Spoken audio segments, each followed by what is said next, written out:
नमस्कार दोस्तों, मैं विकास शाक्य एक बार फिर से आप सबका स्वागत करता हूं अपने चैनल पर। और आज हम डिस्कस करने जा रहे हैं कैवल्य दर्शनम यानी कि होली साइंस, जो कि श्री युक्तेश्वर गिरी जी के द्वारा लिखी हुई बुक है।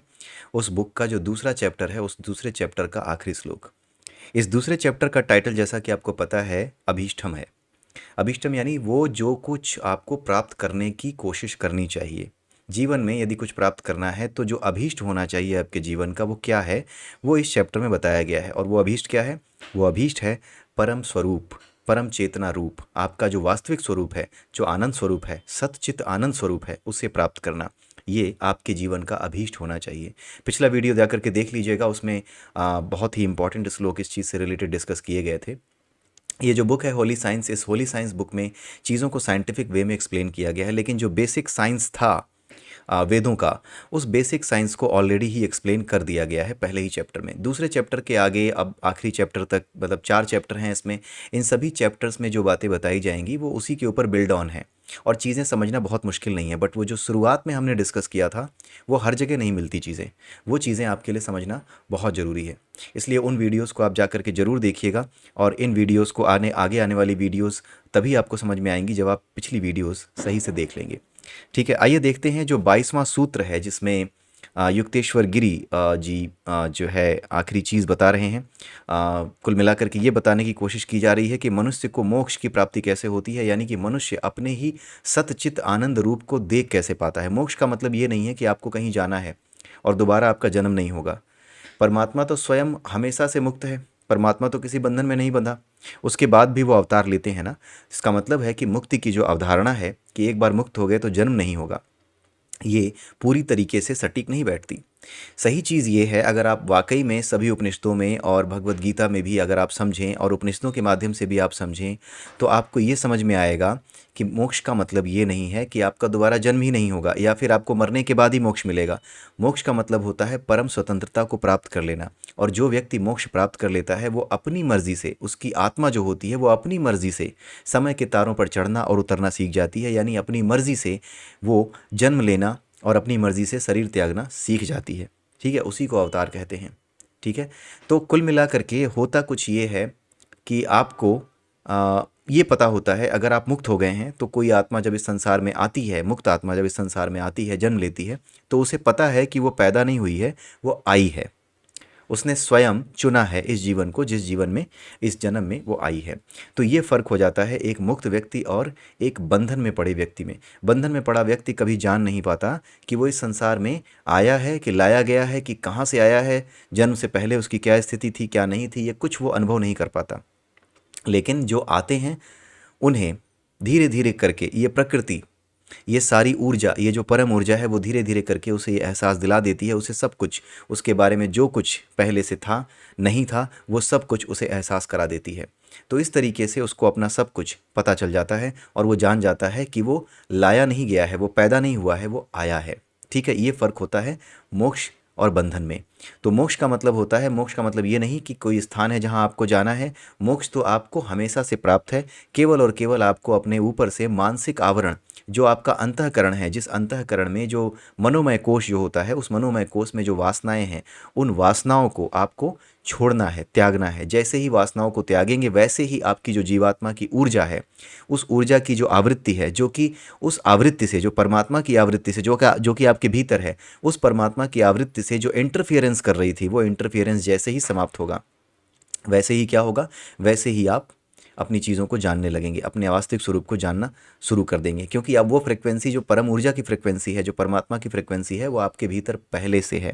इसके अलावा और कुछ नहीं है। उसके ऊपर जो मनोमय कोश की ऊर्जा है, उस ऊर्जा की जो फ्रिक्वेंसी है, उसने आपको ट्रैप कर रखा है। वो इंटरफियर करती है और वो इंटरफियर करके आपको अपने वास्तविक स्वरूप को देखने नहीं देती। वासनाएं ही आपको अपने वास्तविक स्वरूप, आपको अपने वास्तविक बोध को देखने नहीं देती हैं। यही यहाँ पे बताया गया है। और ये चाहे बौद्ध दर्शन हो, चाहे वो हिंदू दर्शन हो, सनातन दर्शन हो, कोई भी हो, क्योंकि सब तो जो है सनातन से ही निकले हैं। तो कुल मिलाकर के आपको समझ में हर जगह यही आएगा और हर जगह यही समझाया भी गया है। ठीक है, तो आइए देखते हैं कि इस आखिरी श्लोक में, चैप्टर नंबर 2 जो अभीष्टम है, उसमें युक्तेश्वर गिरी जी क्या कहते हैं। युक्तेश्वर गिरी जी कहते हैं 22वें सूत्र में, तब सभी कामनाओं के पूर्ण होने से, परमार्थ की सिद्धि से, तब यानी क्या, पिछला वीडियो देख लीजिएगा, पिछले वीडियो में कुछ चीज़ें बताई गई हैं कि जब व्यक्ति ये जान जाता है कि वो गलत भाग रहा था, उसे भागना इधर था, वो भाग इधर रहा था, उल्टी तरफ भाग रहा था, यानी परमेश्वर से दूर भाग रहा था, उसे आकर्षण की तरफ भागना था, वो विकर्षण की तरफ भाग रहा था। जब उसे ये बात पता चल जाती है, तब की बात कही जा रही है। तो तब सभी कामनाओं के पूर्ण होने से, परमार्थ की सिद्धि से, कामनाओं के पूर्ण होने का क्या मतलब है, ये भी पिछले वीडियो में हमने डिस्कस कर लिया है। सभी कामनाओं के पूर्ण होने से, परमार्थ की सिद्धि से, गुणों की अभिव्यक्ति से आत्मा की अपने स्वरूप में स्थिति हो जाती है, क्योंकि वो अपने आप को जान जाता है। वो जान जाता है कि वो चित्त क्यों बना है, क्योंकि उसके ऊपर परमात्मा का प्रकाश पड़ा था और वो उल्टा भाग रहा था। इसलिए सुख वो उधर खोजने की बजाय जिधर से वो आया है वो उल्टी दिशा में खोज रहा था, तो अपने वास्तविक स्वरूप को जान जाता है। इस अवस्था में मनुष्य ईश्वरीय प्रकाश को केवल प्रतिबिंबित ही नहीं करता, इस अवस्था में वो केवल ईश्वरीय प्रकाश को प्रतिबिंबित ही नहीं करता, यानी लोग उसे एक ईश्वरीय अवतार के रूप में ही नहीं देखते, बल्कि वह परम तत्व के साथ सक्रिय रूप से एकात्म हो जाता है। यानी उसके अंदर ये सक्रियता आ जाती है कि उसे ये समझ में आने लगता है कि अब जितने भी काम हो रहे हैं इस संसार में, वो उन सभी कामों को जानता है, और बाहर बैठे लोगों को ऐसा लगता है कि ये सब कुछ जानता है। इस बात को ध्यान से समझिएगा कि जो व्यक्ति सिद्ध हो जाता है, जो परम तत्व से एक हो जाता है, जिसे अवतार कहते हैं, वो व्यक्ति, ऐसा नहीं है कि वो व्यक्ति जो कहता है वो हो जाता है, ऐसा बिल्कुल नहीं है। वो व्यक्ति उस परम तत्व से एकात्म एकात्म हो गया है, एक हो गया है। इस वजह से वो वही कहता है जो होने वाला है, क्योंकि उस ऊर्जा के साथ वो एकाकार हो गया है, उस फ्रिक्वेंसी के साथ वो एक हो गया है, उस एनर्जी की फ्रिक्वेंसी के साथ एक हो गया है। क्योंकि वो उस एनर्जी की फ्रिक्वेंसी के साथ एक हो गया है, और उस एनर्जी के पास, जैसा कि हमने पहले ही डिस्कस किया, उस एनर्जी के पास क्या है, उस एनर्जी के पास ये नॉलेज है सब चीज़ों को चलाने का। उस एनर्जी के पास नॉलेज है कि चीज़ें कैसे काम करती हैं, तो अभी अगर ये चीज़ हो रही है तो आगे चल के क्या चीज़ होगी, वो सारी चीज़ें उस एनर्जी को पता है। अब क्योंकि ये उस एनर्जी से एक हो गया है, इसलिए ये भी उन चीज़ों को जान जाता है जो होने वाली हैं, इसके पास भी वो नॉलेज प्रकट हो जाता है। He is also able to know all those things, जो कि वो परम ऊर्जा या परम चेतना जानती है।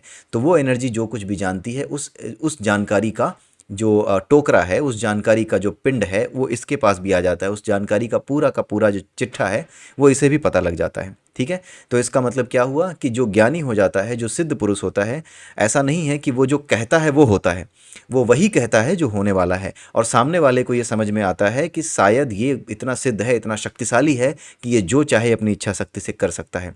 बिना परमेश्वर की इच्छा के कुछ नहीं होता, और कोई व्यक्ति इस संसार में ऐसा नहीं होता जो कि अपनी मर्जी से कुछ भी बदल सके।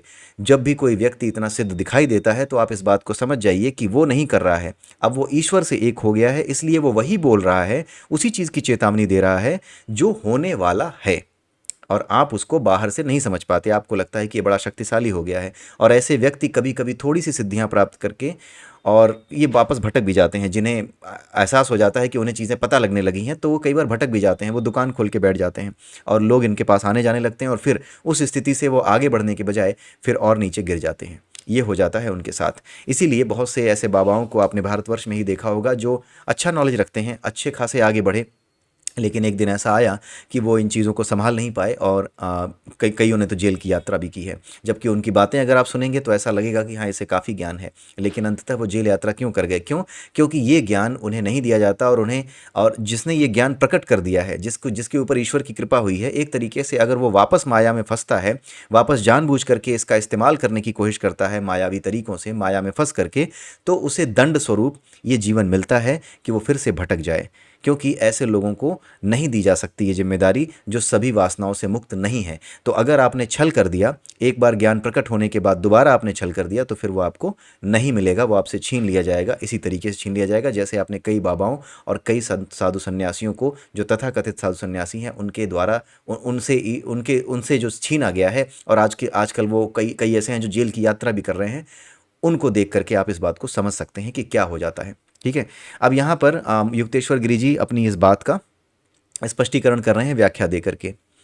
तो यहाँ पे जो टॉपिक है वो ये है कि मनुष्य को मोक्ष की प्राप्ति कैसे होती है। अब युक्तेश्वर गिरि जी कहते हैं कि इस अवस्था में समस्त आवश्यकताओं की पूर्ति एवं परम लक्ष्य की प्राप्ति हो जाने से चित्त पूर्णतया शुद्ध हो जाता है। ठीक है, और आध्यात्मिक प्रकाश को केवल प्रतिबिंबित करने के स्थान पर अब उसे प्रत्यक्ष अभिव्यक्त करने लगता है। यानी वही जो अभी हमने कहा, वो अभिव्यक्त करने लगता है उसे, इसी को कहते हैं अभिव्यक्त करना। उसके अंदर प्रतिबिंब भी बन जाता है, एक तरीके से ऐसा लगता है जैसे कि ये इतना शक्तिशाली है कि प्रकृति के नियमों पे इसका प्रभुत्व है, यानी कि वो प्रतिबिंबित भी कर रहा है। ठीक है, प्रतिबिंबित कैसे कर रहा है, जो यहाँ पे लिखा गया है कि वो प्रतिबिंबित भी करता है, तो प्रतिबिंबित कैसे करता है, वो उन बातों को बताता है जो आगे होने वाली हैं, वो सचेत करता है लोगों को कि ऐसा मत करो नहीं तो ऐसा हो जाएगा। और वो कई बार गारंटी देता है, चेतावनी देता है कि ऐसा होगा ही होगा, ताकि लोगों को सचेत किया जा सके, लेकिन लोग फिर भी उसकी बात नहीं सुनते, क्योंकि प्रकृति अपने नियमों के अनुसार चल रही है। वो व्यक्ति केवल अपना कर्तव्य निभाता है। जैसे भगवान कृष्ण को पता था कि महाभारत तो होगा ही होगा, ये विनाश तो होगा ही होगा, लेकिन इसके बाद भी उन्होंने अपना कर्तव्य निभाया कि हमें शांति के मार्ग पर चलना चाहिए, इसलिए कौरवों को जाकर के उन्होंने शांति का पाठ पढ़ाने की कोशिश की। लेकिन अंत में वो सब फेल हुए। लेकिन इसका मतलब ये नहीं है कि सब कुछ फेल होने के डर से आप प्रयास नहीं करेंगे। जो सही है उसका प्रयास आप अवश्य करेंगे, फल की चिंता ना करें। जो होना है उसे होने दें, लेकिन शांति ही मुख्य उद्देश्य होना चाहिए। इसीलिए शांति के प्रयास आपको करने चाहिए। जैसे आज की तारीख में आप और हम ये सब जानते हैं कि इज़राइल और हमास और ये जो यूक्रेन और रूस, इनके बीच में जो वॉर चल रही है, ये अंततः एक भयानक विनाश को ही लेकर के समाप्त होगी। लेकिन इसका मतलब ये नहीं है कि जो व्यक्ति इस बात को जानता है कि हाँ, ये अंत में भयानक विनाश की ओर ही जाएगा, जो ऐसा व्यक्ति है जो कि ज्योतिष के माध्यम से या फिर अपने ज्ञान चक्षुओं के माध्यम से ये देख चुका है कि आने वाले समय में भीषण विनाश होगा, तो इसका मतलब ये है कि इस विनाश को हो जाने दें, अपना कर्तव्य न निभाएं। नहीं, आपको अगर ये पता भी है, भगवान कृष्ण की तरह अगर आपको ये पता भी है कि ये महाभारत युद्ध तो होगा ही होगा, कोई इसमें नहीं बचेगा, इसके बावजूद भी आपका जो अपना कर्तव्य है, जो कि शांति स्थापित करने का है, उस कर्तव्य को आपको निभाना पड़ेगा। और वही कर्तव्य निभाने के लिए जितने भी प्रयास आप कर सकते हैं वो करिए, ठीक है, ताकि संसार को एक संदेश दिया जा सके। ये एक बहुत बड़ा ज्ञान बनता है। जैसे महाभारत का युद्ध एक बहुत बड़ा ज्ञान बन गया। कई लोग कहते हैं आज की डेट में कि अगर दुर्योधन ने बात मान ली होती तो इतना बड़ा नरसंहार नहीं होता। अगर कृष्ण की बात मान ली होती उसने, तो इतना बड़ा नरसंहार उसको नहीं देखना पड़ता। उसके भाई जीवित होते, दोनों ही हंसी खुशी राज कर रहे होते, कौरव और पांडव दोनों ही हंसी खुशी राज कर रहे होते। ये बातें आज की डेट में हमारे पास ज्ञान के रूप में मौजूद हैं। इसलिए ये सारी लीला, ये सारा खेल जो कि खेला जा रहा है इस संसार में, उस संसार में खेल खेलते समय आपके किरदार की जो जिम्मेदारी है उससे कभी मत भटकिए, उसको हमेशा पूरा कीजिए। भले ही आपको पता हो कि विनाश होगा, लेकिन आप वो करिए, आप उस काम को करिए जो आपका फर्ज बनता है। भले ही आपको पता हो कि आपकी सेना हारने वाली है, अगर आपकी सेना के हर एक आपकी सेना की जो टुकड़ी है उसका हर एक सैनिक समाप्त हो जाए, केवल आप बचे हों, तो क्या आप सरेंडर कर देंगे या खुद को गोली मार लेंगे? नहीं, आप आखिरी समय तक लड़ेंगे। जब कोई उपाय नहीं बचेगा तब अपना उत्सर्ग दे देंगे, आप अपनी जान दे देंगे। ये सैनिक करता है। क्यों? क्योंकि यही उसका कर्तव्य है। ठीक है, तो इस तरह की चीज़ हमें करनी चाहिए, ये हमारा कर्तव्य है, ये हमें ध्यान में रखना चाहिए। तो ऐसा व्यक्ति केवल और केवल भविष्यवाणी करके उसे प्रतिबिंबित नहीं करता। एक तरीके से ईश्वर का प्रतिबिंब भी तो बन जाता है वो। जब वो भविष्यवाणी कर रहा होता है तो लोग कहते हैं ये तो भगवान का अवतार ही है, यानी उसको प्रतिबिंबित कर रहा होता है, उस परमेश्वर को। और एट द सेम टाइम उसके साथ सक्रिय रूप से लग जाता है। सक्रिय रूप से लगने का क्या मतलब है? सक्रिय रूप से लगने का वही मतलब है जो अभी हमने थोड़ी देर पहले समझा, कि वो वही बोलता है जो होने वाला होता है, जो उस परम ऊर्जा ने तय किया होता है। यानी उस परम ऊर्जा की गति जिधर हो रही होती है, वो परम ऊर्जा को पहचान करके ये उसी बात को कहता है। तो उसके साथ सक्रिय रूप से एक भी हो जाता है, और उसके बाद ये उसे प्रतिबिंबित करने लगता है, यानी वो बातें कहने लगता है जो वाकई में आगे होने वाली हैं। तो आई होप कि ये जो श्लोक है, 22वां श्लोक है इस किताब का, सेकंड चैप्टर का, आप इसको जा करके पढ़िएगा। ये किताब जरूर खरीद लीजिएगा, ये बड़ी इंटरेस्टिंग किताब है। इसमें लिखे हुए जो श्लोक हैं ये अच्छे से समझ में नहीं आते, ये इतना आसान नहीं है इस बुक को समझना। ये तो समझ जाइए कि इससे पहले बहुत सी चीज़ें हम लोगों को मिल गई, जिसकी वजह से चीज़ों को समझना थोड़ा आसान हो गया। लेकिन आज भी मैं गारंटी से नहीं कह सकता कि एक एक लाइन इसकी मुझे पूरी तरह से समझ में आई है, क्योंकि ये बहुत ही महान बुक है और ये बहुत ही महान व्यक्ति, जिन्हें युक्तेश्वर गिरी कहते हैं, उनके द्वारा लिखी गई है। तो इसमें जितना कुछ आप ले सकते हैं वो सब इसमें से निकाल लीजिए, वो सब इसमें से समझ लीजिए, क्योंकि इसके बिना आपको सनातन का मूल तत्व समझ में ही नहीं आएगा। ठीक है, अब आगे देखते हैं इसमें क्या लिखा है। आगे जो कुछ लिखा है बड़े आराम से समझ जाएंगे। इस प्रकार नाद ब्रह्म से शुद्ध और अभिषिक्त होकर मनुष्य क्राइस्ट अर्थात अभिषिक्त तारणहार, यहाँ पे इन्होंने बाइबल में जिन क्राइस्ट का उल्लेख है उन्हें भी ईश्वर का अवतार बताया है, और उन्हें ये बताया है कि वो व्यक्ति खुद भी क्राइस्ट की तरह ही सेवियर बन जाता है, राम कृष्ण और क्राइस्ट की तरह, यानी कि जीसस की तरह ही और राम की तरह, भगवान कृष्ण की तरह ही वो भी क्या बन जाता है? तारणहार बन जाता है। क्योंकि वो आगे आने वाली हर चीज़ को देखता है, उसके पास ज्ञान है, तो वो उपाय भी कर सकता है। ठीक है, इस वजह से क्या है कि वो सारी चीज़ें जानता है। और जब ये चीज़ें किसी व्यक्ति के भीतर प्रकट होती हैं तो ऐसी आत्माएं विशेष योजना के तहत ही जन्म लेती हैं। जब ऐसी स्थितियां होती हैं तभी जन्म लेती हैं। इसीलिए कहा जाता है कि जब जरूरत होती है तभी अवतार आते हैं। यदा यदा ही धर्मस्य ग्लानिर्भवति भारत अभ्युत्थानम धर्मस्य तदात्मानं सृजाम्यहम्। ये श्लोक यही बताता है कि जब आवश्यकता होती है तभी ऐसी आत्माएं इस धरती पर आती हैं, जिनके माध्यम से वो यानी परमात्मा प्रतिबिंबित होता है। इसे अवतार कहा जाता है, परमात्मा का प्रतिबिंब हो जाते हैं ये लोग। ठीक है। आत्मिक प्रकाश के साम्राज्य में प्रवेश करके वह ईश्वर का पुत्र यानी अवतार बन जाता है।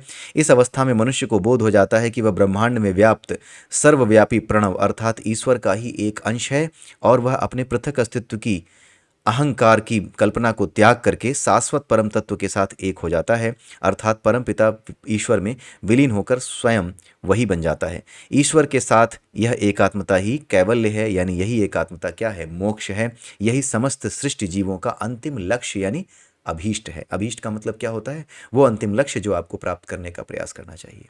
तो ये दूसरा चैप्टर यहीं पे समाप्त होता है। आई होप कि आपको समझ में आया होगा। थोड़ा अगर मैं तेज़ी से बोल गया हूँ तो आप कमेंट करके बता दीजिएगा, लेकिन मैंने समझाने में कोई कमी अपनी तरफ से नहीं छोड़ी है। जितना मेरा सामर्थ्य है, जितना कुछ मुझे समझ में आया है, वो मैंने आपके सामने रखा है। आई होप कि आपको ये चीज़ समझ में आई होगी। अगर नहीं आई होगी तो आप मुझे लिख करके ज़रूर बता दीजिएगा। ये चैप्टर्स बड़े इंपॉर्टेंट हैं, इनको जानना बड़ा इंपॉर्टेंट है, इसलिए आप निश्चित रूप से मुझे बताइएगा ज़रूर अगर कहीं पर भी आप फंसते हैं, कहीं पर भी आप अटकते हैं। इसी के साथ ये वीडियो मैं यहीं पर समाप्त करता हूँ। अगले वीडियो में नए चैप्टर के साथ फिर मिलेंगे अगले हफ्ते। तब तक के लिए जय सिया राम, जय श्री कृष्णा, जय श्री राधे।